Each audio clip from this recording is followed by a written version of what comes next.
বিভিন্ন ধরনের সামরিক মহড়া চালিয়ে বিশ্বকে সবসময়ই তাক লাগিয়ে দেয় উত্তর কোরিয়া। দেশটির সর্বোচ্চ নেতা কিম জং উন উস্কানিমূলক কর্মকাণ্ড আর বক্তব্যের কারণে বিতর্কিত বিশ্ব জুড়ে। এছাড়া উত্তর কোরিয়াকে রেখেছেন পশ্চিমা স্রোতের বিপরীতে। এরই ধারাবাহিকতা এবার যুদ্ধবিমান ও ড্রোনের মহড়া চালিয়েছে উত্তর কোরিয়ার বিমান বাহিনী। স্থানীয় সময় বৃহস্পতিবার দেশটির অজ্ঞাত স্থানে এ মহড়া চালানো হয় বলে নিশ্চিত করে রাষ্ট্রীয় সংবাদ সংস্থা কেসিএনএ। শনিবার সংবাদ সংস্থাটির প্রকাশিত কিছু ছবিতে দেখা যায় সামরিক কর্মকর্তাদের সঙ্গে যুদ্ধবিমান ও ড্রোন প্রদর্শনী দেখছেন কিম।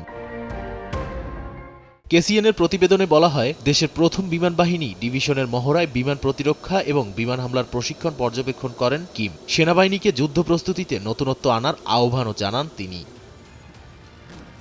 চলতি মাসেই একাধিকবার সামরিক মহড়া তদারকি করেছেন কিম। পরিদর্শন করেছেন ট্যাঙ্ক ও অস্ত্র কারখানা, এমনকি গিয়েছেন রুশ দূতাবাসেও। এরই মধ্যে পিয়ংইয়ং স্বীকার করেছে তাদের সেনারা ইউক্রেন যুদ্ধে রাশিয়ার পক্ষে লড়ছে।